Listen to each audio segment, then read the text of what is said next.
Good evening, everybody. My name is JJ Martinez. I am the president of the El Paso Young Democrats, and I have the distinct honor and very high privilege of welcoming you to the Young People's Mayoral debate.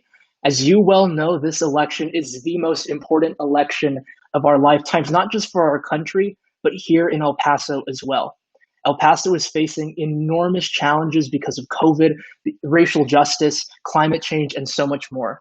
And so I am very grateful to be joined today by two candidates who are running for mayor of El Paso, Carlos Gallinar and Veronica Carbajal.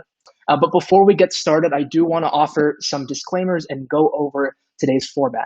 And so today's format is going to be very simple. We have created this so that we have more time to talk about the issues that matter most. So we're going to go through 5 topics tonight, and each candidate has 7 minutes per topic to talk about the issues. And they can use those 7 minutes however they want. If they want to speak for 7 minutes right up front, they can. If they want to spread them out during the time of the topic, they can as well.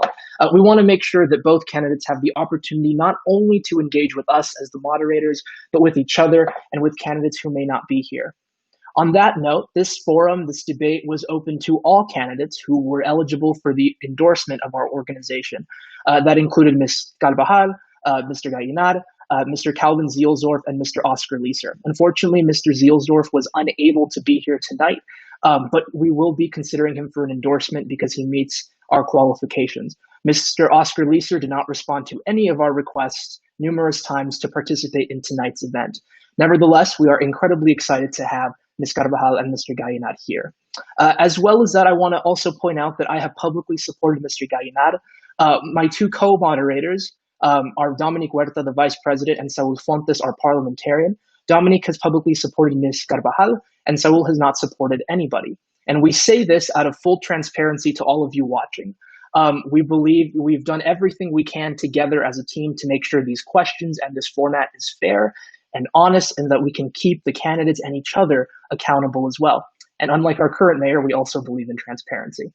And with that, I am going to now turn it over to both candidates who are going to give their opening statements for 2 minutes each. And so thank you both for being here. Ms. Carbajal, we'll begin with you. Thank you. Is my audio okay? You sound great. Okay, great. Thank you. Thank you, everyone, for watching and for being involved. I'm very proud of the young El Paso Democrats for believing in our democracy despite everything they've seen in their young lives. Please visit our website, vetoformayor.com, for more information about my background and what I've done. There are 3 things that distinguish me from all the other candidates. I am a fronteriza, I am a lawyer, and an environmentalist. I am running not because I want to go into politics, but because I really believe I'm the best candidate, and I wouldn't be running if I thought otherwise. I have the skills, I have the community relationships, and the heart to do this and to do it well. I have devoted my entire adult life to social justice, and I'm really running because I am done with business as usual. I am done with the city that is so disconnected from the working people of El Paso, and that feels much more comfortable dealing with millionaire developers than it does with everyday El Pasoans. I am done with a city that gives priority to vanity projects for millionaire developers instead of focusing on the needs of regular taxpayers and on projects that will benefit working class as well as small business owners. We have a lot of projects that we're still paying for. The baseball stadium, the planned arena, and the failed Great Wolf Lodge are indicators of where the city has been misguided in its priorities. We have a city that has disregarded the voters, even when it comes to things like Lost Dog, where we're still waiting for the conservation easement to truly protect that land. We have a city that relies heavily on nonprofits to do its job. When we had the immigration crisis, for instance, other cities like San Antonio stepped up and put in money and resources for an immigrant welcoming center, and El Paso relied on Annunciation House and volunteers to do its job.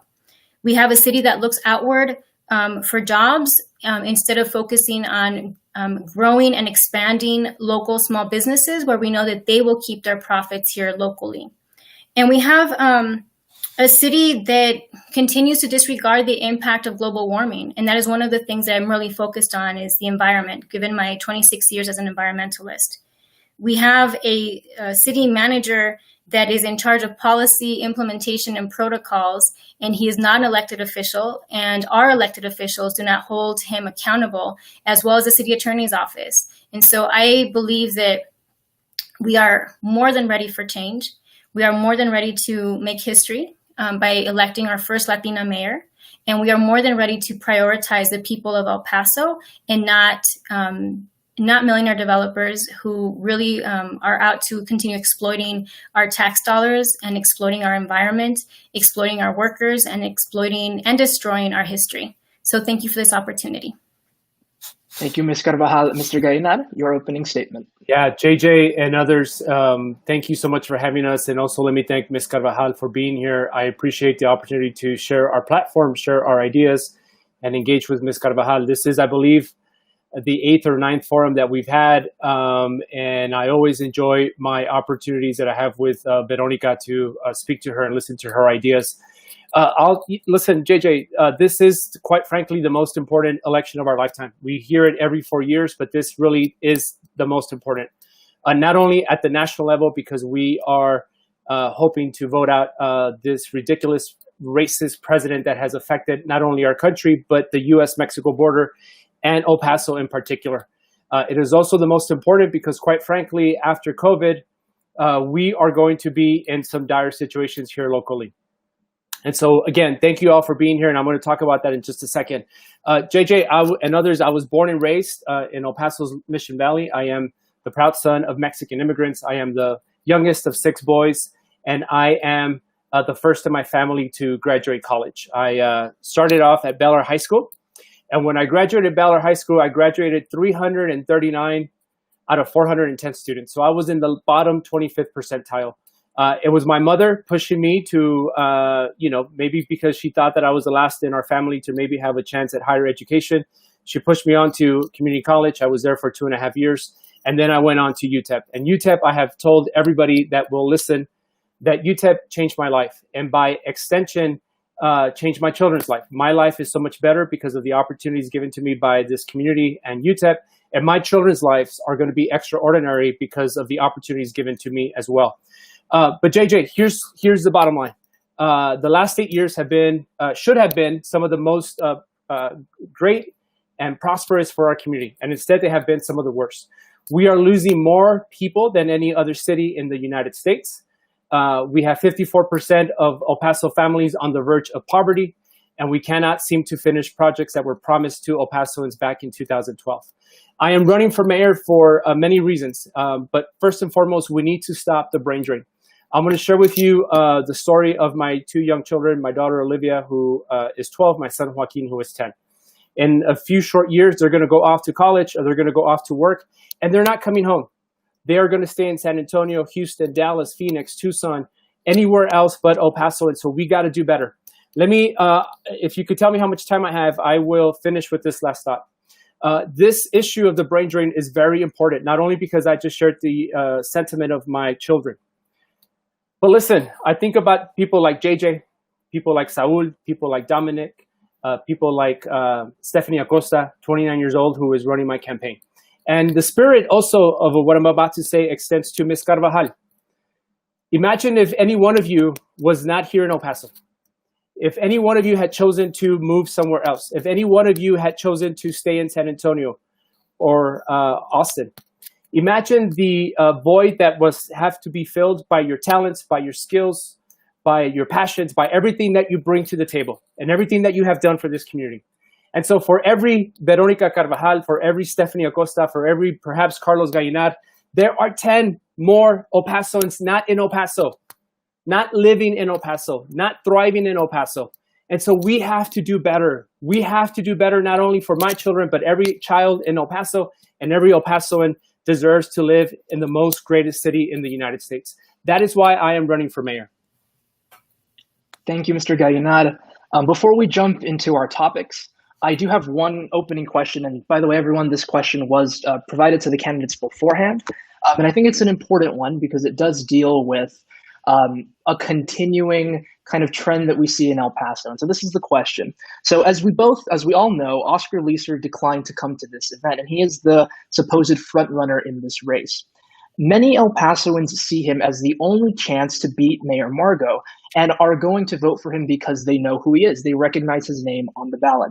So my question to both of you is, with less than 50 days until November 3rd, what is your message to voters who do want to vote for change at City Hall, but see Mayor Leeser as their only option to do so? And so each candidate will have 2 minutes, and Ms. Carbajal, will begin with you. Okay, I'm not sure how that seemed like a lot longer than 2 minutes when Mr. Gallinar answered, so I'm not sure where to keep up with the time, but I hope someone will cut me off if I start going beyond my 2 minutes. So let's see. So Mr. Leeser and I actually have a number of things in common, right? We both have publicly said that we would defend Duranguito and that we believe in historical preservation. And he did defend the Lincoln Center. We both agree on not using eminent domain to expand I-10, which Mr. Gallinar would use. We both believe in renovating the convention center instead of letting it lie dormant. We both believe in not using certificates of obligation for vanity projects, and we both believe in small businesses. And that's sort of where I think our likenesses end, because for one, I am here. And I believe I'm the only candidate who's gone to every single community forum that I've been invited to, including forums where I knew that people there were Republicans or very conservative or didn't agree with anything that I had to say, but I still showed up. Besides that, I am the only true environmentalist in this race. And we are facing, with climate change, the things that kept me up at night 26 years ago when I first learned about global warming are here. Right? We're seeing the droughts, the fires, the scorching weather. We're having to send our viejitos to cooling centers so they don't die from heat stroke. It is here. And I am the only candidate that is prepared to address that holistically. Mr. Leeser owns a car dealership. Very different values. I am a lawyer, and I will not be misled by the city manager or the city attorney's office.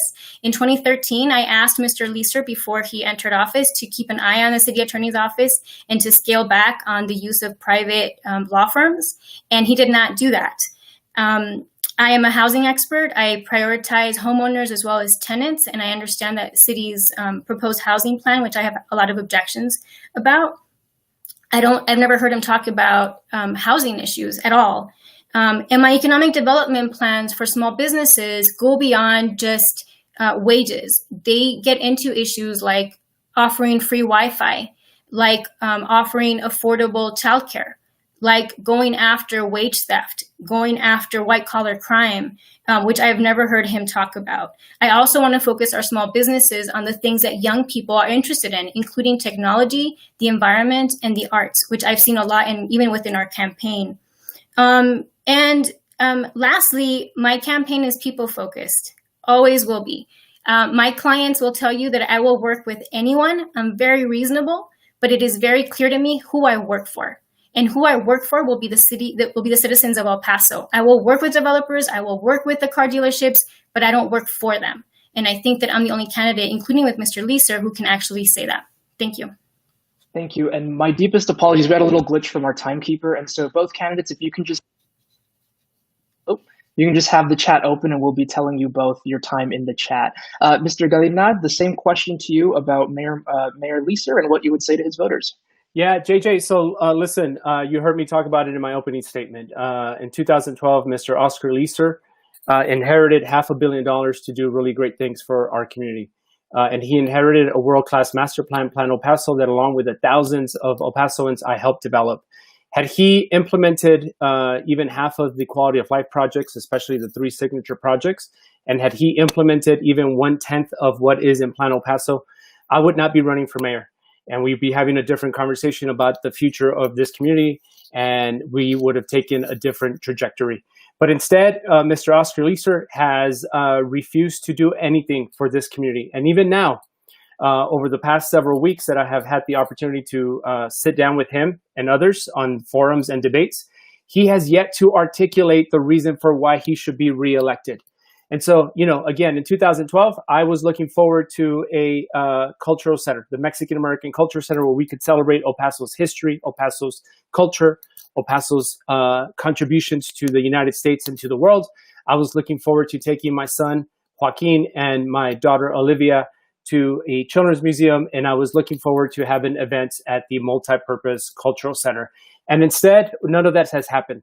And so what I would tell the voters is this, and JJ, listen, I have been telling the voters, I started this campaign back in October of last year, and before COVID, I had knocked on close to 4,000 doors, engaging with people, asking questions, having people ask questions of me, and making sure that people recognize that there are differences in the candidates that they get to choose for in November. Since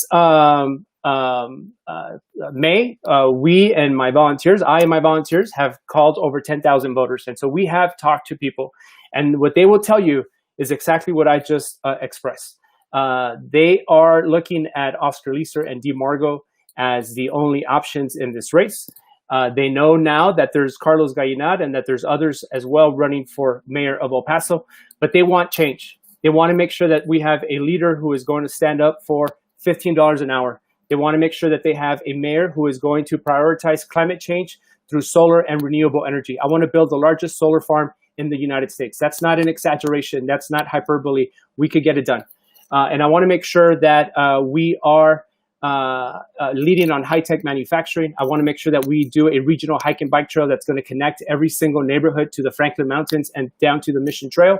And I want to make sure that people recognize that they do have an option and when they go to vote on November 3rd. There are many great candidates. Let's be fair, okay? Let's not diminish other people's qualifications or other people's contributions to this community. But again, want to make sure that we have a mayor there that's going to stand up for El Paso. And JJ, you know what? That's exactly right. I see Ms. Carvajal's comment. I'm not 100% sure. Okay. So maybe just cut me off. My apologies. So for both candidates, we had a little glitch with our timekeeper, but we're all good now. Got an internet fix. So we're good with time. You all did great. You both have equal time from your opening statements. We've double checked. So we're going to go now into topics where each candidate will have the 7 minutes per topic so that you all can allocate that as you see fit. So with that being said, we're going to go into our topics, and I'm going to call on our Vice President, Dominique Huerta. Again, both candidates, you'll have 7 minutes. Keep the chat open, and we'll tell you how much more time you have from those 7 minutes per topic. Dominique, take it away. Hello, everyone. Before beginning with this question regarding racial justice and policing, I would like to uplift Breonna Taylor, who has yet to be served justice. We must do better. Black women deserve better. Black trans people deserve better. Black disabled people deserve better. Black lives matter. So I'm going to start off really blunt, and I'm going to ask Mr. Gallinar first, and then Ms. Carbajal, why should the chief of police be removed? Dominique, so listen, thank you for sharing that sentiment about Ms. Taylor. The verdict that came down this week was outrageous. It takes me a minute to, it just takes me aback, if I'm being quite honest. This is a serious conversation. This, besides climate change, is the moral question of our lifetime, and we need to do better. Listen, the chief of police needs to be replaced. He has called Black Lives Matter a radical hate group. And at that time, Mr. Oscar Leeser said nothing. We are spending millions of dollars defending the police department against police brutality and shootings and murders. He is projecting tear gas at our own citizens. He's asking Border Patrol for help in patrolling El Paso cities. And he, what I consider to be a big FU to the citizens of El Paso, was engaging with Republicans. I don't care what his political affiliation is, but what he is at a Republican Party in uniform, that is the utmost disrespectful thing that police chief could have done, in addition to everything that I just mentioned. And so we need to do better, Dominique. We need to replace the police chief. We need to make sure that we are reforming our police department. I want to make sure that we are, in my administration, with Citizens Committee, with a citizen third-party review, that we reform our police department from top to bottom, the top being replacing Mr. Chief Allen. Let's look at our use of force policies. Let's look at our de-escalation policies. I want to ban chokeholds. I want to make sure that every single police officer has body cameras, and I want to make sure that we are providing mental health resources to citizens and victims of crime. I'm happy to stop there. I'm not sure if there's other questions in relationship to this topic, or if you need me to not necessarily talk for 7 minutes, but if there's other conversations or other topics that we're going to engage in, please let me know. There's many more things I could say, but I want to make sure that we are, if there's other questions besides why we should replace the police chief. Right now, you can use the 7 minutes however you want. If you would like Ms. Carbajal to speak, and you can use the rest of your time after that.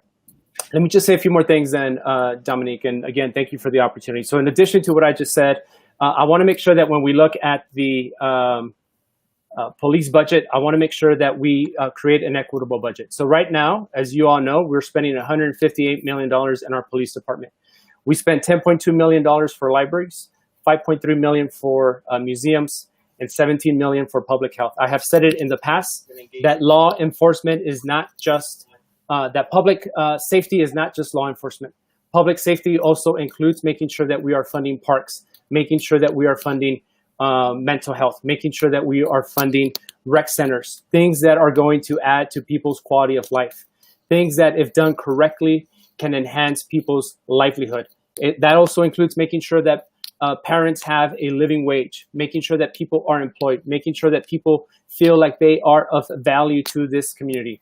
And so, and looking at comprehensively at the issue, again, we do need to replace Chief Allen. We do need to make sure that we are employing the best possible reform of our police department. And I want to make sure that we have an equitable budget. And then I will offer the final aspect of my platform. I have said in the past that I want to make sure that we have an LGBTQI plus police liaison that is working with the LGBTQI plus community to ensure that that community feels welcomed, to ensure that that community feels safe, to ensure that that community feels like they can actually be protected by our police department. Short of anything that I have said, I believe that we have failed our citizens. I believe that we have failed our children. I believe that we have failed you all, the young El Pasoans who are clamoring for change, that are making sure that my generation starts to move the needle towards justice, starts to move the needle towards righteousness, to make sure that every single El Pasoan can feel protected by our police department. Thank you, Dominique. I'm happy to answer other questions or exchange in a conversation with Ms. Carbajal. Ms. Carbajal?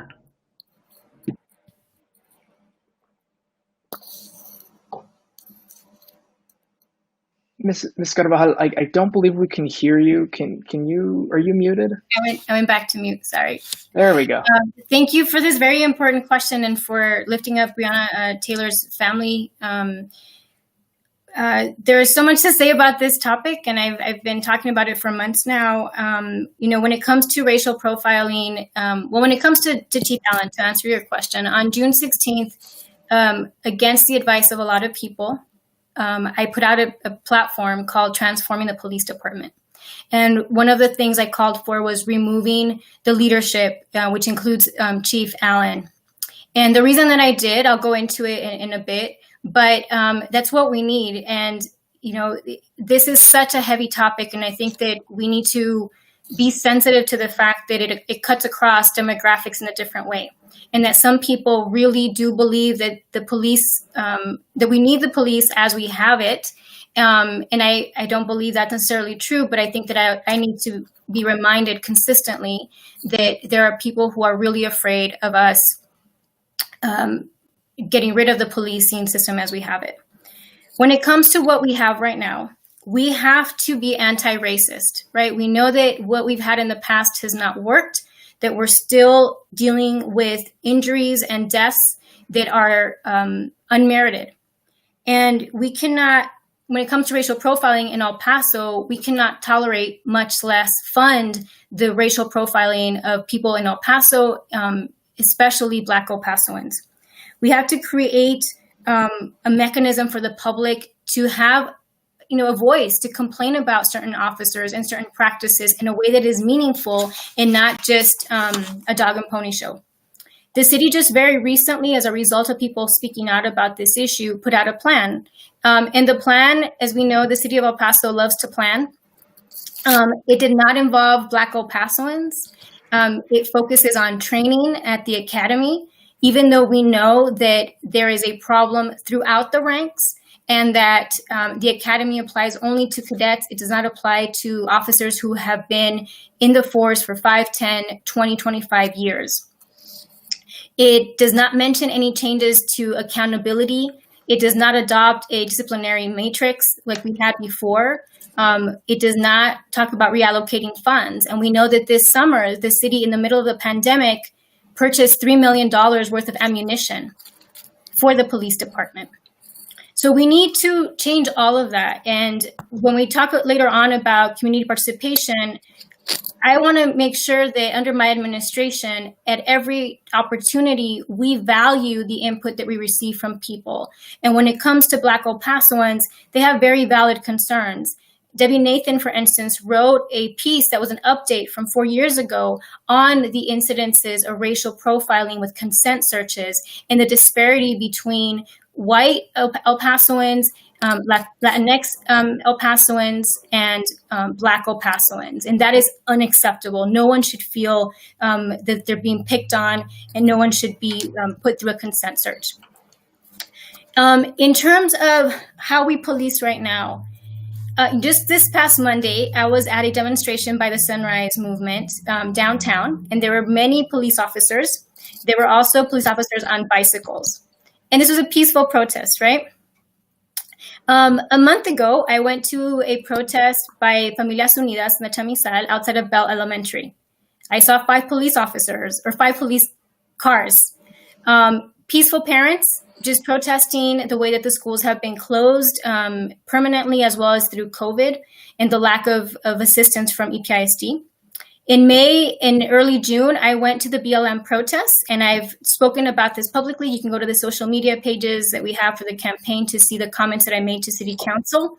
And I saw the use of military equipment, of tear gas, of rubber bullets being used on demonstrators that were very peaceful. I had a police car that drove up within inches of me and the person I was with, when we know that vehicles are a weapon. And this was a police department vehicle.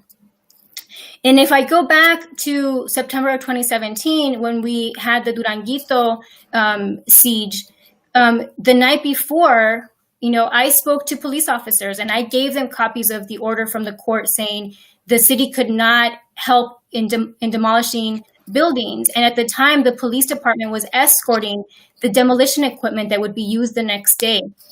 And the officer ignored me, but the demolition stopped. Well, the next day when we spoke to that sergeant, the sergeant said, I told them to go away and come back. Basically, our police force has been used to benefit private interests for way too long. That doesn't make us any safer. Yet we have the department telling us we need more officers, we need more ammunition, we need more equipment. And my question is, for what? Because you're not using the police department in a way that is smart, in a way that is fair, in a way that is truly effective.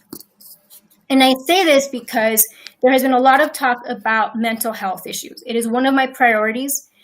Both at the juvenile level, because we know a lot of juveniles that are going through, and I don't like to call them that, a lot of children that are going through our juvenile justice system that are being treated unjustly, who really need mental health assistance, and instead are being put through the school to prison pipeline.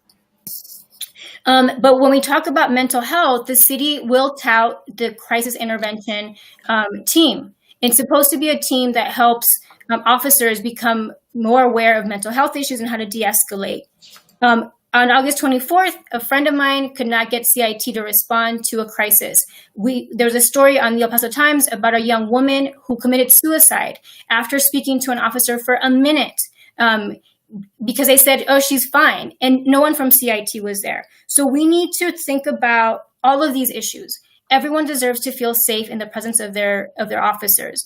And when I think about these issues in light of the Eric Sala Sanchez lawsuit, I recommend everyone read that case, because that is really one of it's eye-opening how much we are being kept from in terms of accountability of officers, and the fact that we are still having to pay for the defense of officers who have gone beyond their duty. the officers have three functions: to stop crime, to apprehend suspects, and to collect evidence. And that should be no different when the suspect is an officer, him or herself. Please go to our website. You will see my policy. I'm very proud of it because we were the first to put it out, and we did receive a lot of backlash, and I did not back off. I have only strengthened my commitment to this very important issue. Thank you. Great. Now, Mr. Gallinar, you have about 3 minutes left. Yeah, Dominic, the only thing that I would add additional to my comments is that it is important that we look at who will be elected the next mayor of El Paso. The next collective bargaining agreement with the police department will come up on August 2023. And so the next mayor of El Paso will have the opportunity to not just talk about these things, but to actually implement them. And so, if folks are looking for Lisa or Margot to get us there, it's not going to happen. If folks are looking for candidates that are going to really look at this from the bottom to the top and look at it from the point of view that it needs to be looked at, then they need to consider that the next mayor will have to go into contract negotiations with our police department on August 2023. And so it's important. And listen, in addition to everything that I just said, this is the one of the most important questions of our lifetime. I talk about my kids all the time. I love my kids dearly. Most people would say that in 20 years from now, our children are going to ask of us, what did we do in the year 2020 to make sure that we did everything possible to create the kind of world that they deserve? Well, guess what? They're not waiting till 2020. My two young children are already asking these questions. The young El Pasoans on this forum are already asking these questions. The young El Pasoans in El Paso that are engaged, that are motivated, that are paying attention, want answers now. And so this is not a question for tomorrow. This is not a question to punt off. This is not a question that we are going to leave to the next election. I am committed to making sure that we get this one right. Our citizens deserve it. Our children deserve it. We deserve it. And I generally believe that El Paso can lead on this issue. We can be number one on police reform. We can set the example. I'm tired of El Paso always being second class when it comes to looking at these things. And so, again, we need to make sure that we have a mayor that is going to commit to these things. Thank you for the question, Dominique. It might be the most important of the forum tonight. And so I appreciate the opportunity to answer it. Thank you so much. Great. I'm going to just jump in before we go on to the next topic and remind the candidates you have 7 minutes. You can use them as much as you like. We have more questions besides the one that we start off with. So we have some questions that we can still ask. So you don't have to throw out your whole plan at once. We got you. We got a lot of more questions to get into per topic. So good on time. But thank you both for keeping with the time. Appreciate it very much. So we're going to jump into probably the most the most immediate problem that El Paso is going to face, which is going to be COVID-19 and healthcare. And to that, I'm going to turn to our parliamentarian, Saul. Hi, everyone. Again, candidates, thank you to both of you for being here. I know this is a really crucial moment in our history. So the question is, the current mayor has repeatedly voted against the public release of COVID-19 cluster data, and thus continuing the lack of transparency from our local government. If you were mayor, what would you be doing differently to take on this pandemic? And Mr. Gallinar, would you like to address this? Yeah, and so just to be clear, I went first last time. Should we give Ms. Carbajal a chance? Sure. Yeah, Ms. Carbajal, if that's okay with her, I'm happy to go first. Sure. Can you repeat the question? Sure. The current mayor has repeatedly voted against the public release of COVID-19 cluster data and continuing the lack of transparency from our local government. If you were mayor, what would you be doing differently to take on this pandemic? Well, I started talking about what I would do on March 12th. It is now more than 6 months. And so let me tell you, I wish I was behind the wheel of this bus, but I'm not. So I've had to just stay on the sidelines and do what I can. And so I have spoken to city council. I have sent off my emails and phone calls, and we're still in this problem, right? How would I do things differently? We need to sometimes focus on the lowest hanging fruit, and that's going to be the clusters.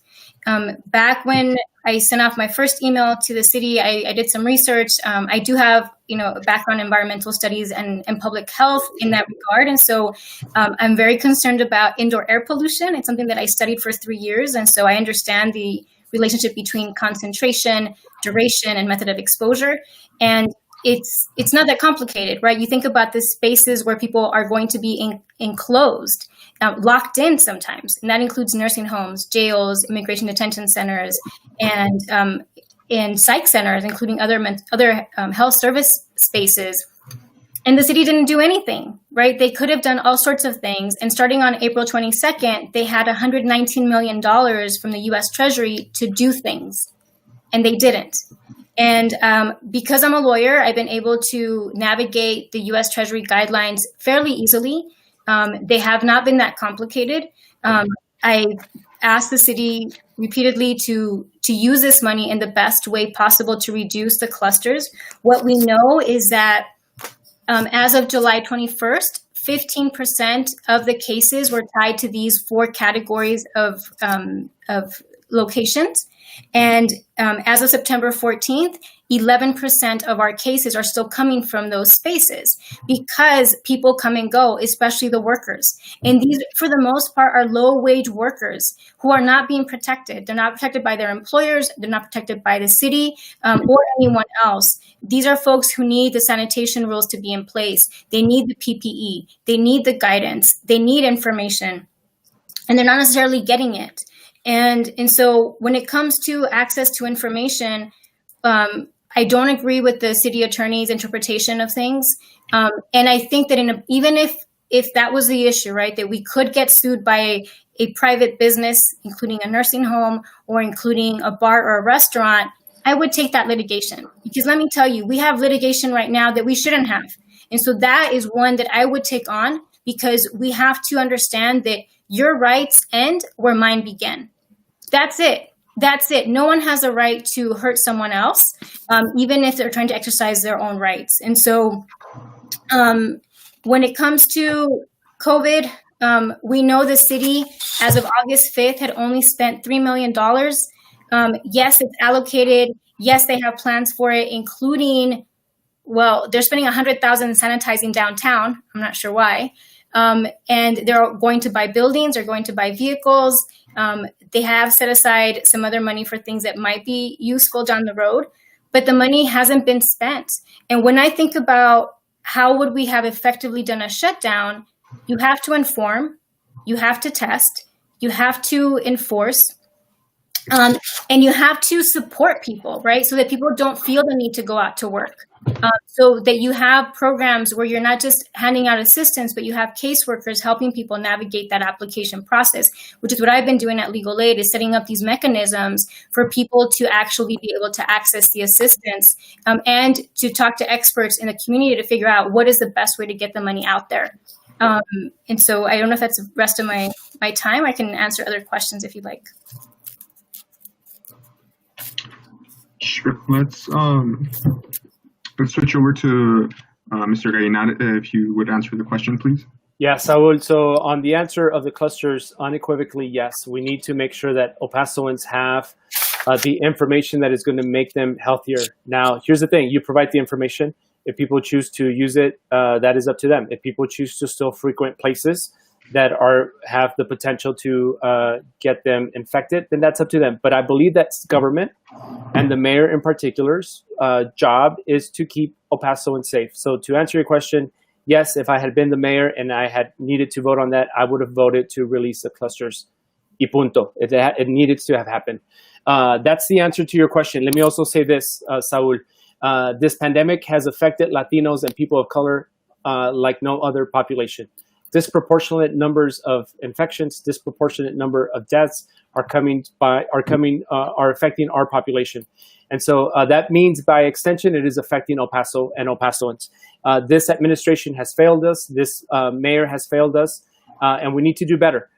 During the worst pandemic of our lifetime, and I keep bringing this up every single time, to the point that Mr. Margo even scoffs at the idea, but during the worst pandemic of our lifetime, we do not have a public health director. Now, he'll shrug it off and say that Dr. Ocaranza is the public health authority, but that is not the same. you need to be able to fund the public health department. And in particular, budgets are about where our values and our priorities lie. And so in addition to what I just said, this administration not only added additional funding to the already overfunded police department, they took money away from the public health department.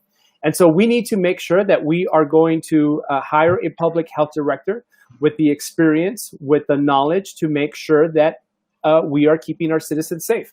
And then we also need to make sure that we are fully funding a public health department. Many of the deaths are coming to people or affecting people with underlying conditions.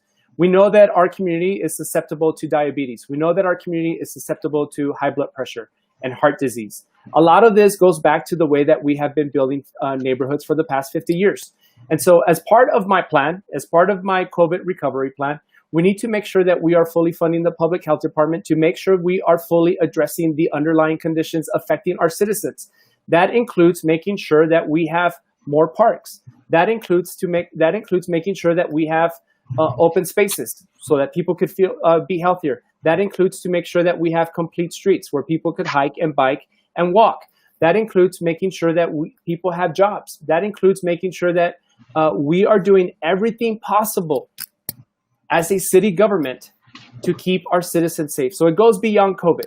In addition to that, Saul, as mayor, I will lead with science and facts.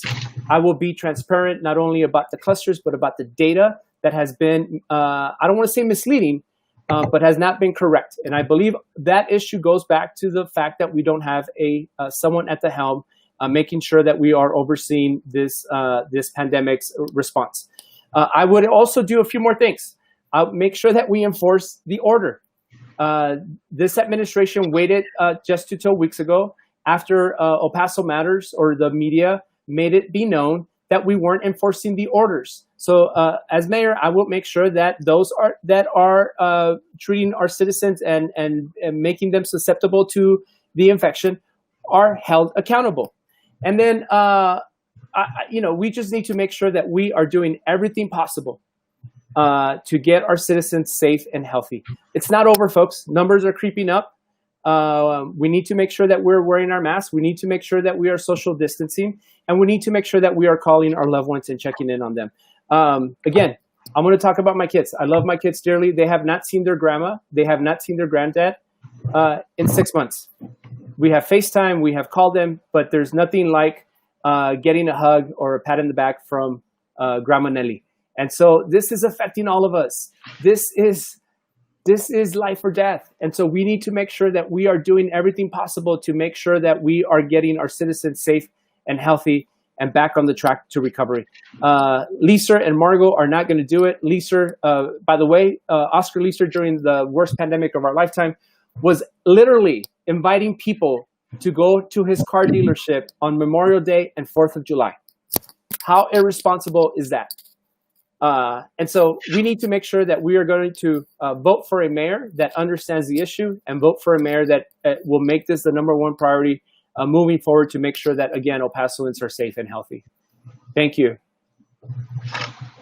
Okay, thank you, Ms. Carbajal. Thank you, Mr. Gallinar, for those responses. Moving on to our next question. Okay, so yes, Ms. Carbajal, are you? Sorry, I couldn't hear you. I think you're muted, Ms. Carbajal. Do I still have time on this question? Yes, you have 3 minutes and 2 seconds left, and Mr. Gallinar, you have 2 minutes and 16 left. Thank you, Jake. So I will make this brief. I don't agree that we need a public health director as the end-all be-all of this. I know that Mr. Gallinar talked about other points, but I do worry because I see this with Mr. Margot a lot, that there's a blame, right? There's a person in charge and I'm going to wash my hands of it. And anyone who's worked with me, either as an attorney, a manager, or a group coordinator knows that I am all in. So yes, I will delegate and yes, I will supervise, but I want to know what's going on and I want to be involved. It's not about a task force. It's not about a plan. It's not about a director. It's about me understanding what is happening. Now, in terms of what I would do differently, I have a lot of community relationships. That is the beauty of having worked at Legal Aid for 16 years, that I understand who the experts are in the community, whether it's nonprofits, it's whether it's the community members themselves. And I know that right now, it's really difficult. We have the Medical Association of Texas put out a list of low risk to high risk places. I've had arguments with people about what that means. But we also know that some people are very irresponsible and some are very responsible. Some people are running daycares like the YWCA, and they're doing their best to keep the children safe, yet we have had outbreaks at schools. And so there is no one size fits all implementation plan. That's why it is so extremely important to bring back our furloughed employees, the 400 people that were fired. You can call them furloughed, but that's fancy for saying that you got to keep your healthcare over the summer. But they're laid off, and we could definitely use them to come back and to work on implementing some of these strategies and ensuring that we have information. From the very beginning, there were concerns about the community with disabilities not having access to information. The Amber Alerts that we received were not the most effective, nor were they in English and Spanish. We did not have clear guidance. There were issues about whether we actually had a shutdown order, because if you went outside, you saw people congregating in all kinds of spaces. We shut down parks where we know that ambient air tends to be safer than indoor air because you have dissipation. We did not do enough to address, even now with the CARES Act. I want an oversight committee to see how that money is being spent and what it's being spent on, and if that money is actually going to be used to save lives. We have to spend it by the end of December, and the new mayor is going to have to account for the way that CARES Act money was spent. And so I am very concerned about the things that we're investing in that we will not be able to get reimbursed for because of not prioritizing correctly. In terms of healthy people and healthy neighborhoods, I agree we must bring down our air pollution. We must separate industry from neighborhoods. We must not fast track zoning. Right now, a lot of communities are seeing more and more commercial zoning imposed upon them, and that affects their air quality. Thank you. Thank you, Ms. Carbajal. Mr. Gallinar, I believe you have 2 minutes and 16 seconds left. Would you like to reply to Ms. Carbajal? I would not like to reply to Ms. Carbajal, but I would like for you to, if you have another question, I'm happy to answer it. Sure, of course. So moving forward, what will you do as mayor so that El Pasoans have access to affordable healthcare? Well, listen, Saul, that's a great question. I want to make sure that I'm answering it in a responsible manner. I do not believe that. So let me say a few things. The mayor does not necessarily have a direct correlation between opening up clinics that to some degree is given to the county. But I want to make sure that people understand this, right? So as mayor, yes, we need to advocate for affordable healthcare. So that needs to happen with Congresswoman Escobar, who, by the way, is supporting our campaign and who, by the way, is doing a great job for this community. So anytime that the federal government is about to discuss the Affordable Care Act, Carlos Gallinar will be there to defend it. We know, again, as I mentioned earlier, 54% of our families are on the verge of poverty. We know that many families, like the one that I grew up in, my parents did not have health insurance. We would have to go to Juarez. If I had a toothache, if in the middle of the night, there we were driving to Ciudad Juarez to go see a dentist. If I had a cold or a flu or if I was ill, I'd have to go to Juarez to go see a doctor. And so we know that this is an important issue. Again, as mayor, I want to make sure that I am working with our partners, both at the federal, state, and at the county level, to make sure that we have the most best healthcare in El Paso. And then finally, I would finish with this, Saul. The Medical Center of the Americas. We have over the past 10 years, 20 years, have tried to develop that center, and it's been good. And there's a lot of really good things. But we need to make sure that we double down on the MCA. I want more health providers. I want to make sure that we have more health resources for our citizens. And I want to make sure that we are developing the MCA to its full capacity. I believe that doing all those things will, in essence, create a better healthcare system regionally and here for our citizens of El Paso.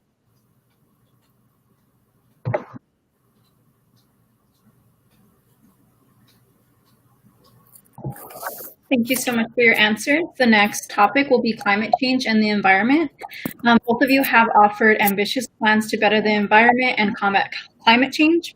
What are the specifics of your plans, and how do you plan on implementing them in a state that tends to be very friendly with the oil and gas industry? We'll go ahead and start with Mr. Gallinar, since we started with Ms. Carbajal. Yeah, Dominique, this is, I mentioned racism and social justice and systemic racism being one of the most important questions of our lifetime. The second one, or in tangent to that, is climate change and climate crisis. We have to, first of all, we have to acknowledge that it exists, and we have to do everything possible to try to fix it. Some would even say that it's probably too late. And it might be, but we need to start working on mitigating the effects of climate. We already know that we are seeing this with the wildfires in California, with the droughts in the Southwest, with the hurricanes off the coast of the United States. El Paso is the second warmest city behind only Las Vegas. And in the last 10 years, it's gotten worse based on data from El Paso Matters and others. El Paso is also the last major city in Texas without a climate change plan. And so when Bill Biden is elected president of the United States on November 3rd, the federal government and President Biden will start allocating resources to combat climate change to communities. And here we go again. El Paso will once again be left holding the bag because we don't have a plan to start addressing climate change. So as you pointed out, one of the very first policy that I came up with as part of this campaign is a climate change strategy for El Paso. I shared this over the course of the week in one of the other forums. You know, when I was thinking that I was going to run for mayor, you have serious conversations with those that are closest to you. And so obviously had many conversations with my wife, Janine, many conversations with Olivia and Joaquin.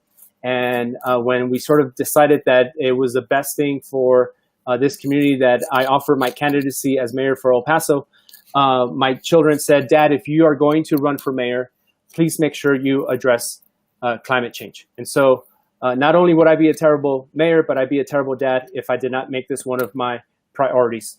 You know, my plan lays out a pretty aggressive strategy. So we need to make sure that we are doing solar and renewable energy. El Paso, with 300 plus days of sunshine, I do not understand why El Paso cannot be number one when it comes to solar and renewable energy. Let's do solar panels. Let's do, as supply chains start coming back from China, I want the solar panel distribution, manufacturing, R&D to be here in El Paso, Texas. And so we need to lead on climate change. Let's build the largest solar farm in the United States. You asked me how we were going to do it. We have tons of PSB land that's available to the public.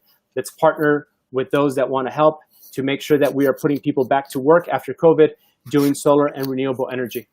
I want to make sure that we are also driving the discussion when it comes to climate change. Again, El Paso as the Southwest, the Sun City, needs to be at the forefront of this discussion. And so we need to make sure, again, Dominique, that El Paso, there's no reason why El Paso can't lead on this issue. And so as mayor, I would make it my number one priority.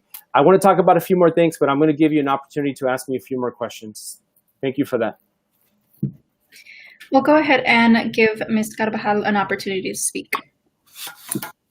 Thank you, everyone. As some of you know, I talk about this a lot. I have been committed to combating climate change since 1994 when I started off at Brown University. I was, I think, the first Latina or Latino to graduate with an environmental studies degree at Brown. And I focus on environmental justice. And I care about this issue because, as some of you know, I grew up with my grandparents and they taught me to love nature, but they also passed away from cancer when they were in their early 60s. And that really motivated my desire to deal not with the environment in terms of just parks and trails, but also with people. So I am concerned about heat islands. I'm concerned about rising temperatures. I want to create green jobs and address environmental racism, especially in neighborhoods like the Chamizal. And over 20 years ago, as I said before, I learned about the air monitoring network as well as indoor air pollution, which impacts some of our schools like Zavala and Douglas. And we just recently got an opinion that says that El Paso may not be an attainment for ozone, and that is going to impact any development that we might have in the future. We have to look at all of our projects, including the expansion of I-10, and increasing parking garages like those downtown, and question their value considering that we have rising temperatures. So just to give you a brief intro into rising temperatures, on a hot day, you can take your shoes off and walk barefoot on a piece of dirt or a piece of grass, and then you can walk on concrete, whether it's a sidewalk or a street, and you're going to know the difference. That is the heat island effect. Now, if you run water on either of those surfaces, you're going to see that the soil and the grass will absorb the water, but the concrete will not. You're going to have runoff. Now, Mr. Gallinar likes to talk about parks and trails, and I agree they're extremely important. Our open spaces must be preserved. But I also love congruency. I love when people mean what they say. And in the Tamizal neighborhood, which some of you hopefully know where it's at, it is so polluted. There are so many sources of pollution in that community. But there used to be a baseball park right next to Bowie. And someone could mute themselves because I'm hearing a lot of background. But there used to be a baseball park right next to Bowie High School. The kids could run and be healthy. And the neighborhood could get a reprieve from the pollution, from the semi-traffic, the bridge traffic, the recycling facilities, the railroad. And now there's pavement. Now there are 124 EPISD buses. Now there's a fleet maintenance center, which is a fancy way of saying they have a mechanic shop to deal with the diesel and gasoline-powered vehicles that need to be fixed.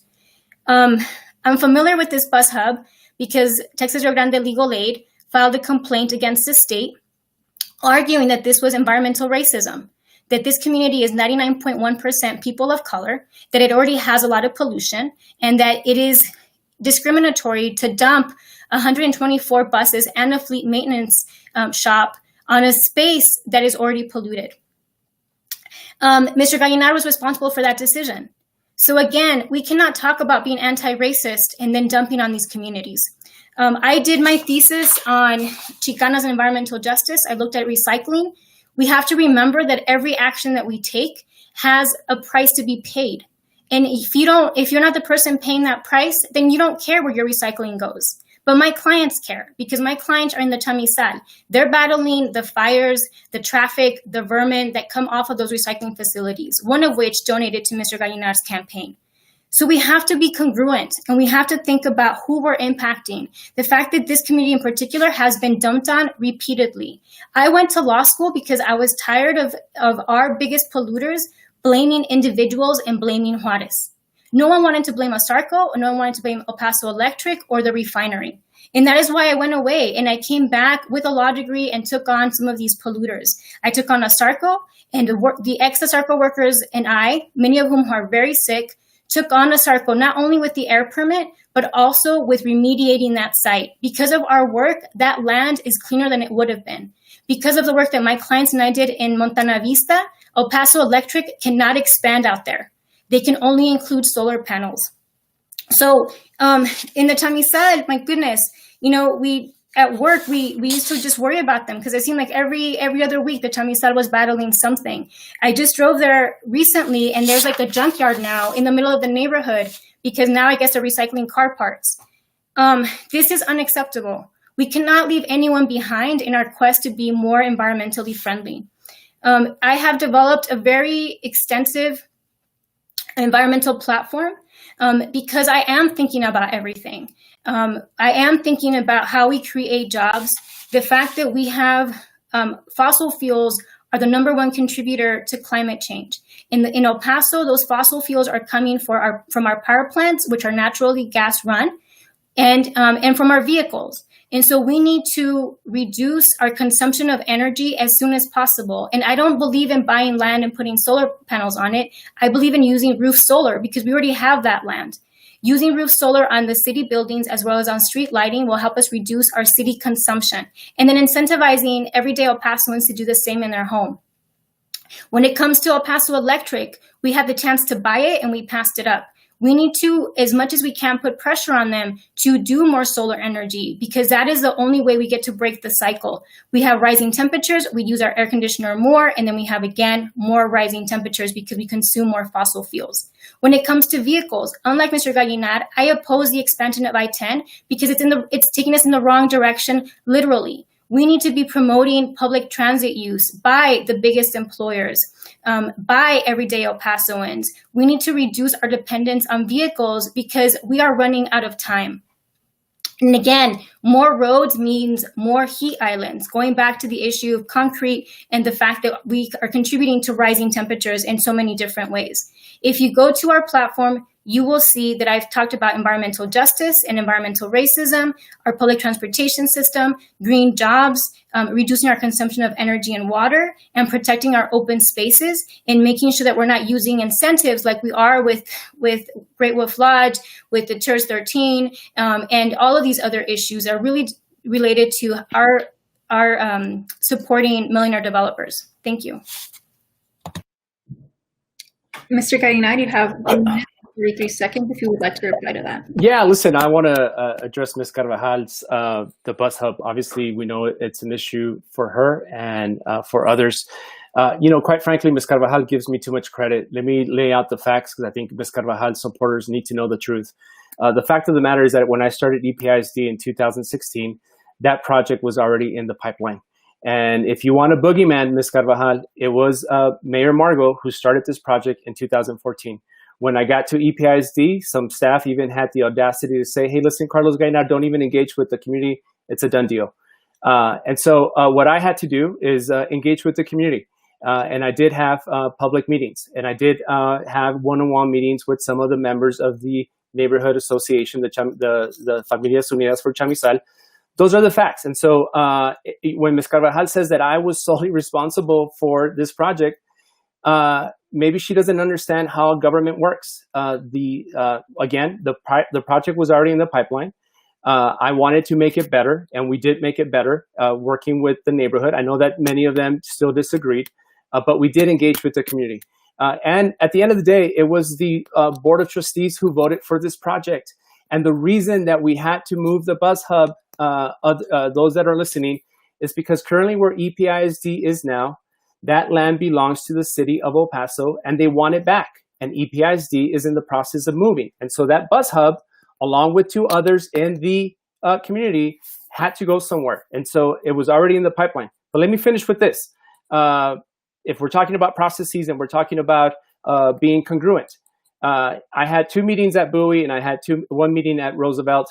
I did not see Ms. Carbajal at any of them. There were many opportunities for Ms. Carbajal to speak about it at the Board of Trustees. I did not see her at any of these meetings.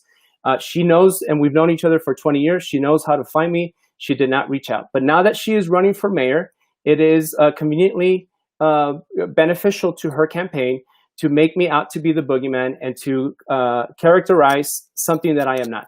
But I guess it's fair game, and it is what it is. Let me pivot to these other things. This is an important issue. Again, we need to make sure that we are leaning on solar and climate change. I do want a Central Park downtown because it helps with the environment and it allows people the recreation opportunities that they need to stay healthy. And then, yes, let's do transit. Let's do multimodal transportation. Let's do regional hike and bike trails. And yes, we will build the largest solar farm in the United States. Switching out light bulbs and switching out electric fixtures is not going to get us to where we need to go. So we could do that and be okay, or we could lead with boldness. We could lead with a great vision and genuinely be the #1 city when it comes to solar and renewable energy. That's the difference that you're going to get with Carlos Gallinar. And so I appreciate the question. I appreciate the opportunity to discuss a very important issue. And so thank you so much again, Dominique, for that question.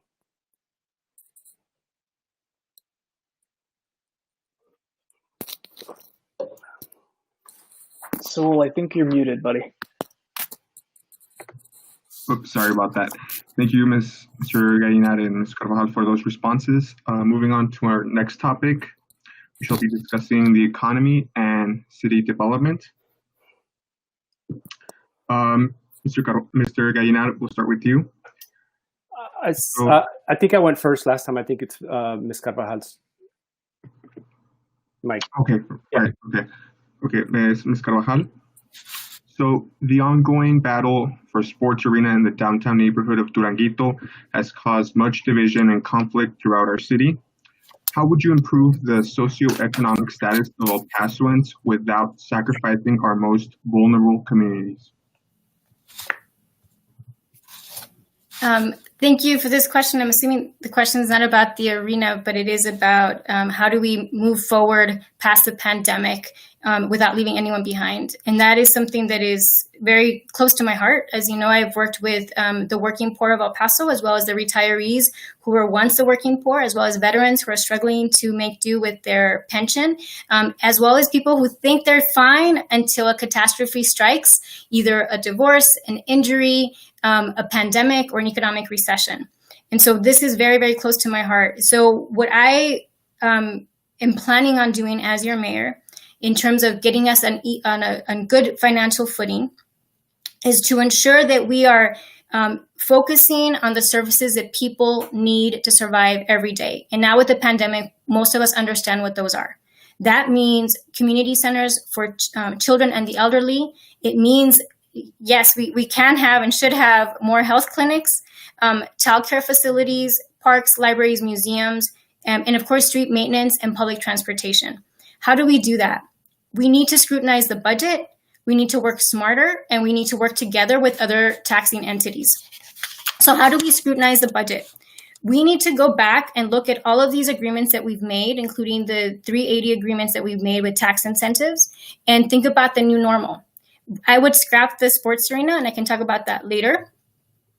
We need to stop outsourcing contracts and legal work, which is what we tend to do all the time. Even for like the police department's proposed changes, they're farming that money out to outside contractors. With the Eric Salas Sanchez case involving the police shooting of someone with mental health issues, that legal work is being farmed out to a firm in Austin. Over millions of dollars spent that are not coming back to El Paso in any kind of way. And so we need to stop doing that. We need to build up our city attorney's office, especially because they get paid very well. And we need to make them experts so that we're not relying on having to farm out these cases. We need to reduce waivers to developers. We're giving away over $5 million a year in services that they should be incorporating into all of their construction projects, including sidewalks and trees, road improvements, lighting, etc. We need to reevaluate the police department budget so that we figure out where it is that we need to be spending the money to really keep our community safe. And my priority would be to really shift the focus to mental health services and incorporating social workers and mental health professionals into our police force. We need to commit to not taking on new debt, especially no certificates of obligation if they're not dealing with essential services. And we need to reevaluate the salaries and the staffing needs of the most expensive city departments.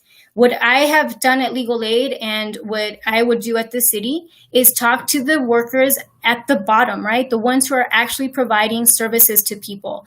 They're the ones that understand what would make the city work better and improve upon it. And then I would have oversight over a lot of these big ticket items. The 2012 Quality of Life Bond, I don't know if you all know, but we paid $7 million for the art that's on the pathways to the baseball park. No buildings, just a bunch of art and improvements to pathways cost us $7 million. So we need oversight of that Quality of Life Bond expenditures, as well as the 2019 Public Safety Bond that we just passed, and the CARES Act funding. Now, secondly, besides scrutinizing the budget, we need to work smarter. And that means incorporating technology whenever possible. We need to, again, look at what the ground level employees are telling us. The street and maintenance department finally listened to their workers who told them, you need to help us link our travel so that we can patch up the streets in a way that's more, that reduces our driving time. And then thirdly, we need to share resources. There used to be the city, county health, and environmental department. We need to bring back those kinds of cooperations between all of the taxing agencies, the city, the county, the school districts, EPCC, and UMC. We are all taxed by them, and we need to all be served by them. And right now, we have a lot of duplication of services. We talked earlier about healthcare. There are healthcare services that no one knows about because UMC does them. Well, the city and the county and everyone else needs to be involved with those kinds of services so that people are aware and are actually accessing them, and we're saving money. We have proposed free Wi-Fi and affordable childcare. These two things would benefit tremendously from us pooling together our resources from these other entities when it comes to staff, when it comes to space, when it comes to money. There are many, many ways that all of these governmental entities, including the Housing Authority, which I've worked with before, need to be pooling resources so that we're not duplicating. We tend to spend so much money on buildings, not on people. We need to utilize those buildings in a much more efficient way, especially because we are running out of space, especially because we need to be thinking more ecologically. And because this is a very expensive ticket item for the public, and what people want aren't buildings, they want services. So thank you.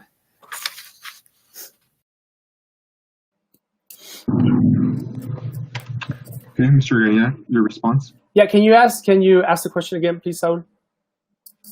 Sure. So, as you know, there's an ongoing battle for a sports arena in the downtown neighborhood of Duranguito, Yep. which has caused much division and conflict throughout our city. How would you improve the socioeconomic status of El Pasoans without sacrificing our most vulnerable communities? So listen, Saul, let me talk about the arena first, and then I will talk specifically about the very important question that you're asking about our vulnerable populations. The arena issue, we need to put it to rest. It's been 8 years. Thank you, Oscar Leeser. Thank you, DeMargo. But we need to move forward. We have El Pasoans fighting El Pasoans. We have lawsuit after lawsuit, and we need to just be honest with the citizens of El Paso and make sure that they understand that the two administrations weren't able to get it done, and that we need to move forward and do all these other great things that I have outlined. In terms of the vulnerable populations, when I came back from graduate school at Rutgers in 2005, I came back with a master's in city and regional planning, understanding community development, and I came to work at Lafayette Clinic. And, we talk about the downtown plan, and we talk about gentrification, and we talk about these important issues. But what we don't talk about is that 79901, and Segundo Barrio in particular, continues to be the fourth poorest zip code in the United States. We have people making $11,000 a year, when the majority of El Pasoans are making $40,000 a year. We have low home ownership rates in Segundo Barrio. They're almost non-existent. We have a large segment of that population living in dilapidated housing. And so I understand a little bit about the socioeconomic plight of some of our most vulnerable residents. And so I was very proud to work at Lafayette. Lafayette did good work providing healthcare, providing housing, of which I worked on, providing educational opportunities for young men and women who had dropped out of high school, gotten back into a program to get their GED, get a job learning construction, and building affordable housing in Segundo Barrio in their community. And so we need to make sure that we are providing all the resources, all the different programs that our most vulnerable El Pasoans need. Let me also say this. We know for a fact, and this is from the Alice report by the United Way, that 54% of El Pasoans are on the verge of poverty. 54% of El Pasoans are on the verge of poverty. Just saying that and just knowing that should embarrass us, should make us want to do better. I cannot conceive of a city or a city government that touts economic development when we know for a fact that more than half of our El Paso families are living paycheck to paycheck. And so we need to make sure that we are doing everything possible. Again, you have heard me talk about an equitable budget. I want to make sure that in addition to revisiting the police department budget, that we are putting more resources into economic development. And I hope that's another question, because I have a great plan for putting people back to work. But I want to make sure that we are putting money into economic development. I want to make sure we're putting money into things that really matter in people's lives, making sure that people can earn $15 an hour. I have been the only candidate to advocate for that wage. Others in this campaign will scoff at it and say that it's not enough. Perhaps it's not, but we got to start somewhere. And so I will advocate for $15 an hour living wage for all El Pasoans working from the Congress, with the Congresswoman at the federal level, with our state delegation at the state level, and then locally at the city of El Paso. Anyone who is not making yet $15 an hour, we're going to get them up there. It's going to have to be incrementally. It's going to have to take year by year. Again, I've said it before, the next 2 years will be some of the hardest in our budgets and our finances. But I want to make sure that those who are providing services to the city of El Paso that are not at $15 an hour, that we get them there over the tenure of my first term in office. Saul, I'm going to stop there and see if you have other questions and other comments. Sure. Ms. Carbajal, would you like to reply, or would you like to move forward with the questions? No, I have also advocated for a living wage. My concern is that $31,200 a year gross is not enough, and we need to push for more. And it means really thinking about the way that we use tax incentives to attract companies to El Paso that are going to be automated, including calling centers. We can't talk about Amazon when it's in Horizon, and we can't pretend that Horizon does not have people or workers that are going to apply for those jobs. And so I have, my economic development plan is really focused on not leaving anyone behind. That's really what we need to be working towards every single day. And what I talked about is the things that we need to do to increase, to make sure that our budget is being used in the most efficient and most just way. Also understanding that we need to be able to provide incentives for some of these things to happen. And how we do that is by cutting back on a lot of waste. And so, of course, we should not leave anyone behind in the name of progress. Thank you. Thank you. Okay, so moving on with our next question, Mr. Gallinar. Every year we see more and more young people with college degrees move out of El Paso and into larger cities in Texas and other states in search of opportunity. How do we prevent this loss that is affecting our region so drastically? Saul, one of the most important questions, one of the most important things that we have to fix in this community, you heard me talk about it in my opening statement. We need to make sure that people like you, again, Dominique, again, JJ Martinez, Stephanie Acosta, who's working on our campaign, have all the available resources to make money in El Paso, to be successful in El Paso, to thrive in El Paso. This campaign is very personal to me. I have 2 young children, and I'm not exaggerating. In a short few years, my daughter Olivia will go off to college. I would love for her to stay here and go to UTEP if that's an option for her, and likewise with my son Joaquin. But if they go off to college, folks, if they go off to college or go off to work, they're not coming home. The very nature of your question solicits the response that we need to make sure that we are doing everything possible for our young population to stay in El Paso. We are losing more people than any other city in the United States. Google it. It's not Carlos Gallinar trying to exaggerate here to make a point. It is a fact. And so again, I think of all the young people like you, JJ Martinez, Stephanie Acosta, every other young person who is watching right now. The fact of the matter is that if El Paso does not provide you the resources, the quality of life, the kind of environment that you deserve to thrive, you are going to get a one-way ticket out of El Paso and head out. So let me lay out what we're going to do. Again, we're going to lead on solar and renewable energy. That's number one. El Paso, there's no reason why El Paso as the sun city cannot be number one when it comes to climate change and solar and renewable energy. Let's do everything possible to get us there. Number two, let's do high-tech manufacturing. There's UTEP's already working on making sure that we start to develop this robust industry. I want to make sure that every UTEP engineer that is graduating from UTEP, along with their families, gets to stay in El Paso. I want them making six figures here because then they have extra money to contribute to our local economy. I don't want them going to Dallas. I don't want them going to Houston. Number three, let's develop an ecotourism industry. We have all the natural resources, God-given gifts that have been given to this region, and we're not utilizing them. I already talked about a hike and bike trail to make sure that we are connecting every neighborhood to the Franklin Mountains, all the way down to the Mission Trail. That starts to create with the solar and renewable energy and high-tech manufacturing and the MCA and trade. You start then to develop a robust top economy where people have money to distribute locally, and then it starts to make us healthier and it starts getting people to El Paso, therefore allowing and lessening the risk of someone who wants to open up a small pop-and-shop retail store, whether it's a restaurant or a bar or a retail space. We need to make sure that we are doing everything possible to keep young people in El Paso. That is very important. And if we don't get it right over the next 4 years, we might as well turn off the lights and call it a day, folks, because we're not going to get any better to where we need to be. Thank you. Thank you for that, Mr. Gallinar. Ms. Carbajal, you have 1 minute and 4 seconds. Okay. Why is that? This question seems it was on the brain drain. Do I get 7 minutes? Oh no, you have we have 1 minute left in the topic. So you have 1 minute left to. So this topic is new because you didn't bring up the brain drain when I was talking. No, yeah, this is the time you have left to answer that question for this topic.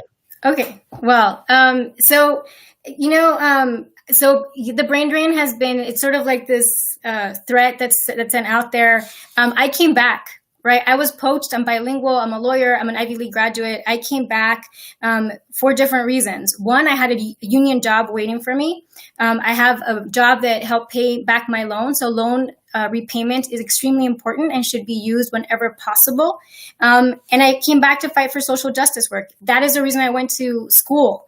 I also have been able to stay here because our housing is affordable, but we need to keep down our property taxes. I came back because of my family. I came back because I love my culture and my history, and because El Paso is becoming increasingly more progressive, and because I have seen young people stand up for Duranguito. I have seen young people stand up for LGBTQ rights. I have seen young people stand up for BLM. Those are the kinds of things that are keeping me here. When I left, I was a feminist, I was an environmentalist, I was a unicorn, and I did not want to stay here and be suffocated. So now I feel that, yes, let's talk about jobs, but also talk about the culture that we're trying to create so that people feel comfortable and welcome coming home. Thank you. Thank you for that, Ms. Carbajal. And just to clarify, that was a question in that same topic for the 7 minutes. So that's why we had the 1 minute left. And so we're going to go on to our last topic. And it is, I think, my favorite topic, most definitely, because both of you have been incredibly transparent and have some really good ideas about how we can get this done. And so I want to start off with this question. As both of you know, Mayor Margot got elected mayor in a runoff with 7% of registered voters. That is very undemocratic, but we'll leave it at that. And so my first question, and this is going to go, I believe, to Mr. Gallinar. You spoke, I believe it's your turn to go first. How are you going to increase public participation, and what kind of systematic reform should we implement to help get people out to vote, such as ranked choice voting, etc.? Yeah, JJ, if Ms. Carbajal wants to go first, she can. It's up to her. Absolutely. You want me to go? Mr. Gallinar? Yeah, okay. JJ, listen, great point. DeMargo got let me give you the aggregate number of voters that voted for him that are responsible for the last 4 years of our city for the things that have been happening in the city. 15,000 voters. 15,000 voters. I have probably engaged with more voters over the course of my campaign through door knocking and phone banking that voted for Mr. Margo. And so we have to do better, and we have to make sure that young people are engaged. That's why I love the work that you all are doing. You all are pushing the envelope. You all are keeping us, our spirit. I can't tell you how proud I am of you and others that are leading the charge on these issues in terms of public participation and voter outreach. JJ, I have, and I may be mistaken here, but I think I'm the only candidate with a robust public participation plan specific to this question.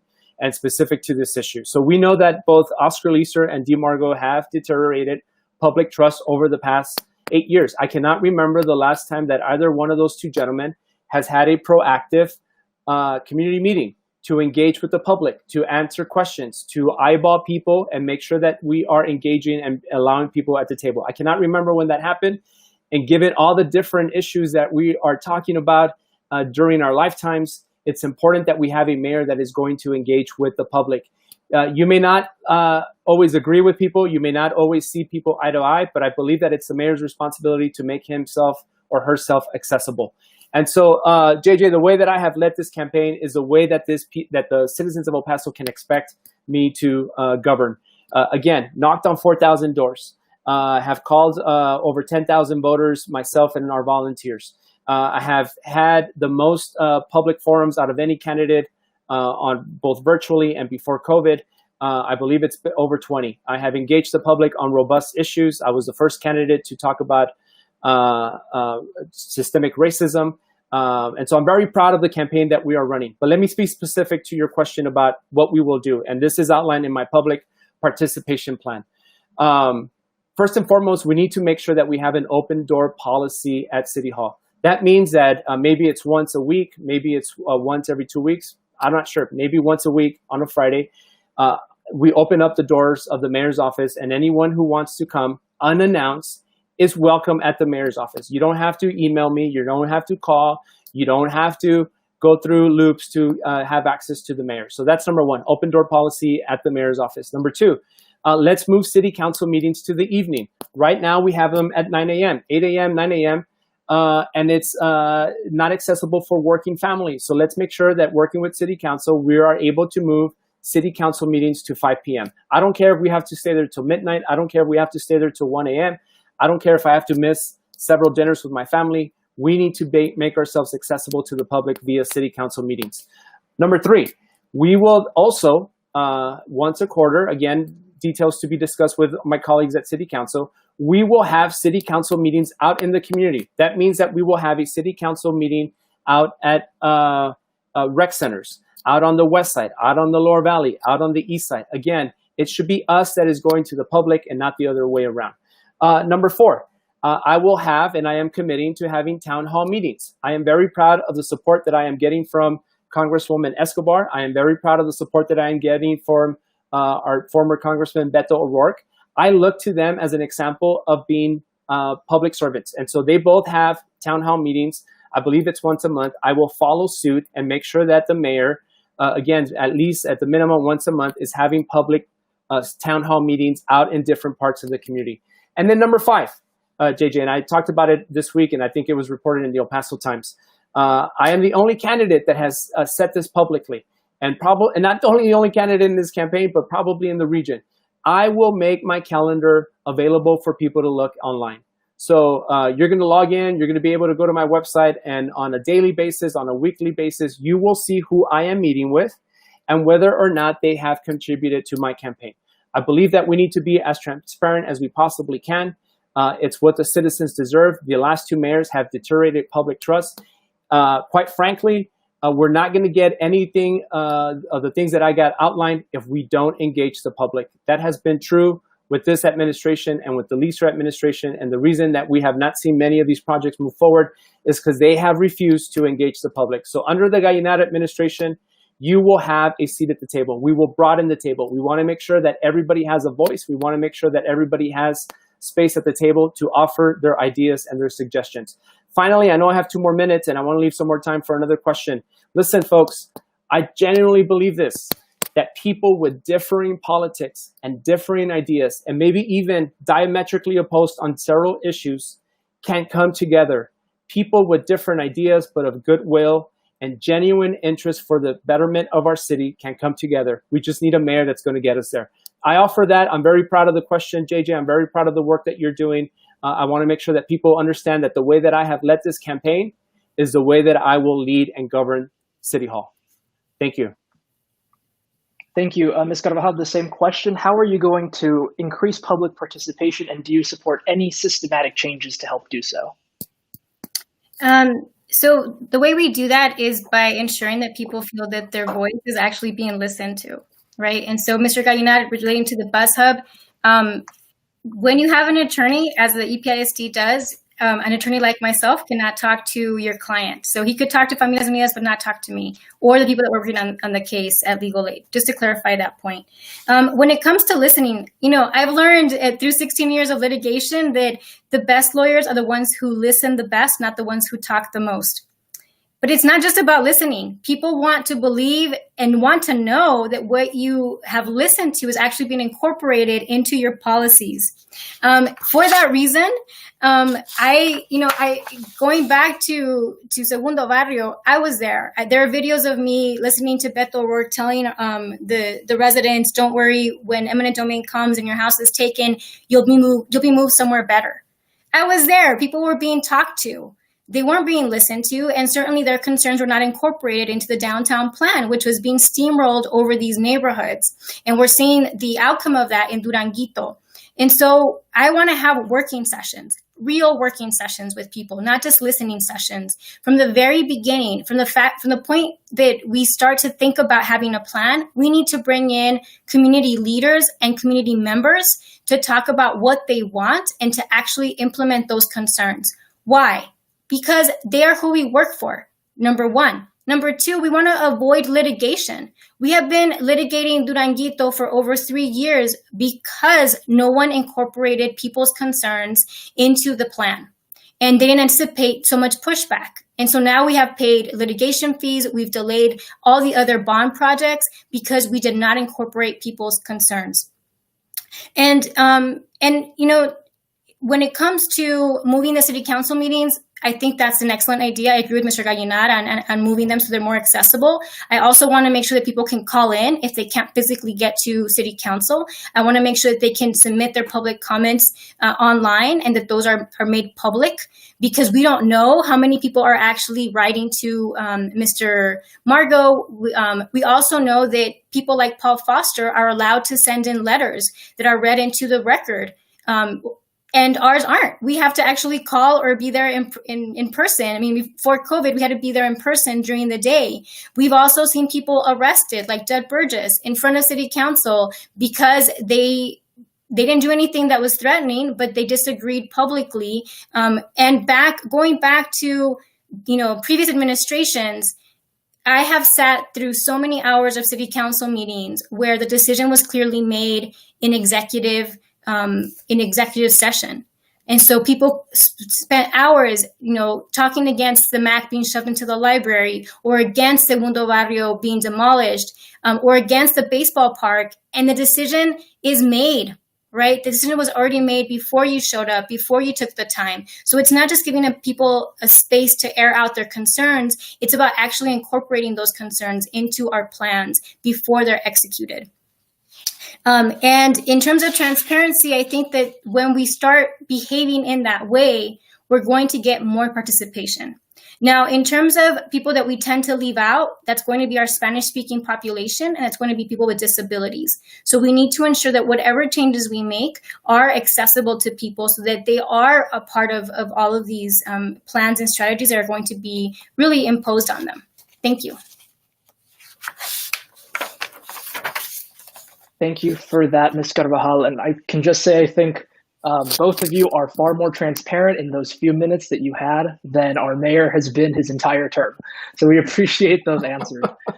But I do want to ask this question because it's gotten a lot of media attention, but it's also gotten a lot of a lot of discussion among voters who are very in tune with El Paso politics. So as both of you know, we have a city manager system, a manager council system, and there is a lot of discussion about this is an unelected figure that has a lot of power.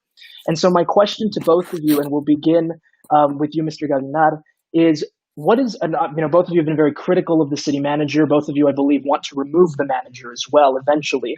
So what is your position on the city manager, and would you support any reforms to the city charter, for example, to lessen the power of the manager? Mr. Gallinar, you have 1 minute and 20 seconds left.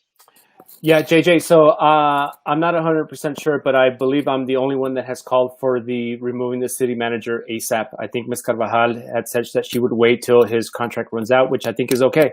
But let's be honest and transparent about our response. So listen, folks, the other thing too that I would offer is we're not going to fire the police chief. We're not going to do any of these things as long as we have a city manager that has done what he has done to this community. We all of a sudden think that Mr. Tommy Gonzalez is going to be the sweetest teddy bear in the world. Forget about it. We're not, as long as we have him, that we have to work with him, we're not going to be able to move the many agenda items that we have laid out for ourselves. So yes, I think we need to replace the city manager. Number one. Number two, I would not go as far as removing the city manager form of government. I think that is uncalled for. I don't want this to be a referendum on against Mr. Gonzalez. Again, I am running against Steve Margo and Oscar Leeser and others that are on this race. I believe that those two gentlemen who have actually managed and hired and empowered the city manager are the ones that we need to go after. And so again, I want to make sure that as a mayor that we are holding the city manager responsible. I'm ready for fresh blood. I'm ready for new leadership at the city manager's office. And I want to make sure we have someone that's going to work with myself and city council and be respectful of the citizens of El Paso. Thank you, Johnny. And now, Ms. Carbajal, the same question to you. Your thoughts on the city manager and what we should do with him?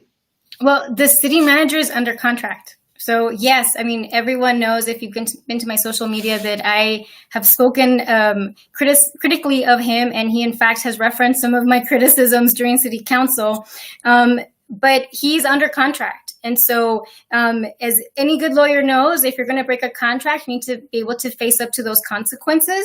And I think even non-lawyers understand what a contract is. And so that is why we can't just say willy-nilly we'll get rid of him. And so the issue about getting rid of the position itself, I think, merits a lot of discussion, because when people voted for the city manager type of government, it was at a time when our city reps and our mayors were making very little money, right? The salaries were not livable wages at all for those positions. And so people were not full-time reps or full-time mayors. You have my commitment that I will be a full-time mayor, just for the record. But when it comes to those changes, recently we increased the salaries to $45,000 and $65,000 for the mayor, $45,000 for the city reps, which it means that we should have full-time representation. So that's one issue. This calls to question whether we need a city manager position as we have it now. And to me, the answer is no. Again, it goes back to what you think leadership should be. And I think that leadership needs to be, we need staff. Of course, we need staff that is going to be consistently at the city and is going to understand the trajectory of our plans and our projects from one administration to the next. However, that does not have to be a city manager that we relegate so much responsibility to. We need to continue to have superb, or to hire superb staff and to have people who are able to maintain that continuity without surrendering all of our power to a city manager position, especially because all of us should be able to be full-time representatives of the citizens of El Paso. Thank you. Thank you, Ms. Carbajal. Johnny, how much time does she have left? Do I have time to ask her another question? Awesome, I do, Ms. Carbajal. So I'm going to ask you one more question. You have a minute left for this question. And I think it is an important one. Obviously, a Democratic victory is not assured in November, and Donald Trump is a very real prospect of getting reelected. And so as mayor, if unfortunately the current president is reelected, how do you, what is the difference that you will do in the next 4 years from, say, Mayor Margo? How do you stand up to the federal government when it's being run by somebody who obviously doesn't care about our communities? Well, first of all, we need to bring that lawsuit.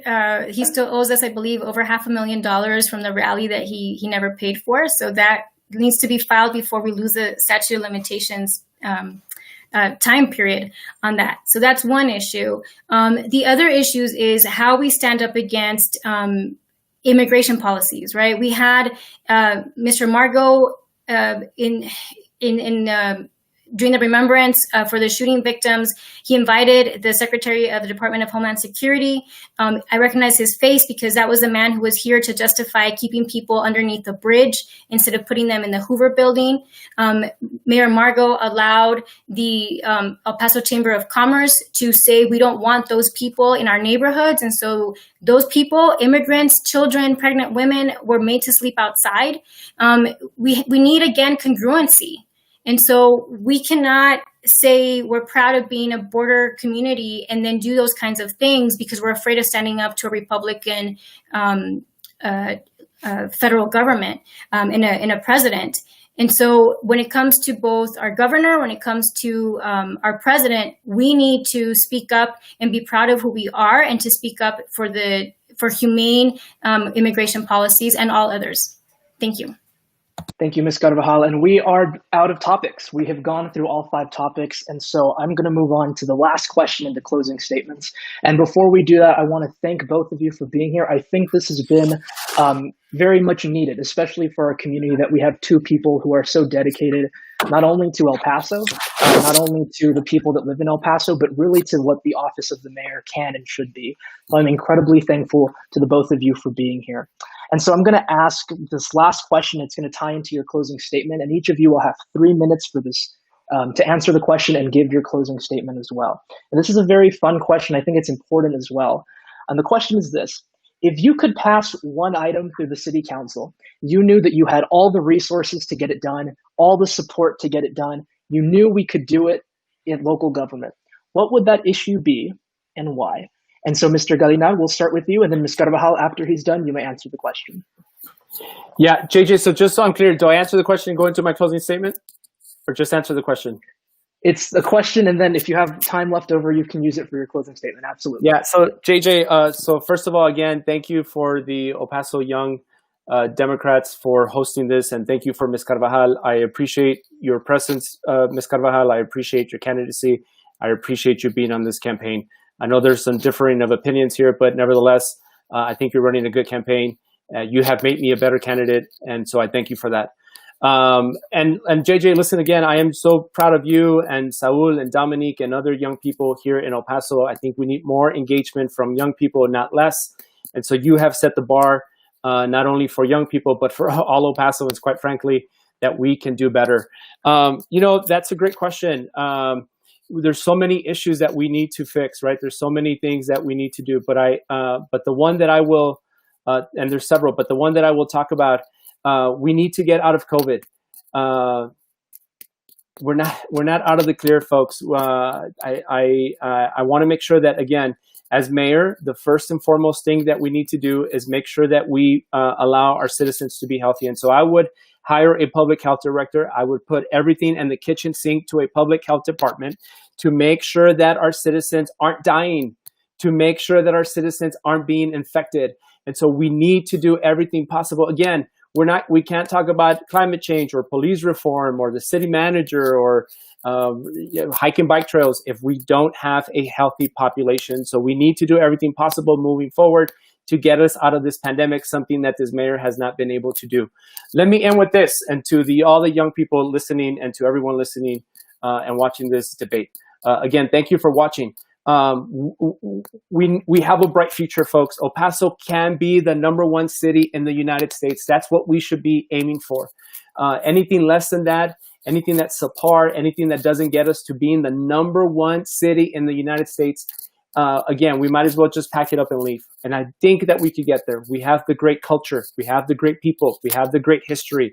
We have the innovativeness, the history of being innovative. El Paso was the leading city, one of the leading cities to desegregate our public school systems. El Paso, when it led to public health, was one of the leading cities at the national level to ban smoking in public spaces and at restaurants and bars. And we have great El Pasoans and a great history. So we have all the ingredients. We have a young population. We have the location on the US-Mexico border.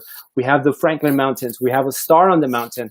We have all the ingredients to make sure that we can get there. We just need the leadership and we just need the mayor. And so I am asking for your vote. I am asking for to pick Carlos Gallinar to be the next mayor of El Paso. That's how we're going to get there. You have my commitment that I will be there 24/7, that this will be part of the job that I will do. And if elected once and the citizens of El Paso will have me again, I will be there for 8 years. And so thank you again for having me, JJ. Thank you again for everyone who has been listening. I really, really appreciate it. Good job, everyone. Ms. Carbajal, your closing statement, and what would you do, that one big ticket item that you would pass through if you could get it done? That one big ticket that I could get through City Council would be say no to the sports arena. As you all know, I've been litigating this issue on behalf of Toñita Morales, along with a really incredible set of attorneys and advocates. And this issue is extremely important, not just because Duranguito has so much history and had small businesses and had affordable housing, but because it's really about transparency. Back in 2012, the city hired a consultant that literally told the city how to hide the ball. This was after the baseball park litigation. The city knew that people did not want to buy a building. The public didn't want to buy the building, and so they hid it. They hid it in the word entertainment. And that's really what's at the heart of this. We know that the courts have told us that the word entertainment can be used to accommodate sports, but we don't have to. We can let go of that very expensive accommodation and use our money in the best way. People who know me know that I have a lot of heart, but I also have a lot of common sense. And when it comes down to it, $228 million for a bond should be allocated fairly so that we get the Children's Museum that we were promised, we get the Mexican American Cultural Center that we were promised, and we get improvements to our libraries and our museums, and that we get a performing arts center that's improved. So how do we do all of that? You all may not know this, but $180 million of that $228 million will go to the sports arena. That leaves $48 million for the things that I just mentioned. That is why you have people having to fundraise for the Children's Museum. That is why the MAC is going to be shoved into the library. And, I would love to talk to anyone who's willing to listen about all the things that we learned while we were doing the trial prep, while we were doing cross-examination. This is not going to bring lots and lots of concerts. It's not going to bring the NBA. It's going to bring a G League basketball league, if that, and it's going to have 14,500 seats for concerts. Don Haskins has 12,500. That's only 2,000 more seats that we are going to be paying for, a lot. So let's be smart. Let's use the convention center that we have that has been lying dormant, that needs a lot of repairs. Let's improve the Abraham Chavez Center. Let's use the area outside both of those buildings and do the most that we can with our money. This is going to save Duranguito. It's going to save us money. It's going to ensure that we have money for the Children's Museum and the MAC. And it's going to preserve our culture and our history. Let's think about other spaces, including Asarco, including the Cohen Stadium. Let's think that, which is no longer there, but now there's space because the water park is so tiny. But let's really think about how we start using these spaces, especially in light of climate change, especially in light of the pandemic. We have to maximize our use of space and our resources. Thank you so much. I want to thank both candidates for jumping on. You guys are incredible candidates, and our city is going to be better off because of the both of you. And so you can find out more about Veronica Carbajal at her website, merylformayor.com, and Carlos Gallinar at carlosformayor.com. I know that they're all on social media, and so you can Google their names, look them up on social media, and find them. And I know that both candidates are more than happy to answer any other questions that you may have going forward. And so I want to thank my two great co-moderators, Saul Fontes and Dominic Huerta. Amazing job, both of you. And I'm very thankful for everything you all do for this organization. And so I want to just very quickly plug our organization. If you are a young Democrat or just a young progressive, somebody who cares about their community, wants to make sure that we elect the right people to our government, join us. You can go to eptxyds.org. And we're also going to be doing something a little bit fun after this. We're going to be doing an Instagram Live with all of us. We're going to be talking about a lot of things that we heard, and also about what we didn't hear from from a candidate that is the front runner and unfortunately was not responsive to us. And so again, I want to thank Carlos. I want to thank you, Veronica. Thank you both for jumping on, being awesome champions of young people. And so win or lose, our city is better off because of the both of you. Thank you and so so that's much. the Good end job. of this debate. It is late, and there is a blinding light in my face, and I'm very excited to turn off. But both of you have a great evening. And to everybody watching, thank you for joining us. We'll see you next time. Take care. Thank you so much. Bye, everyone.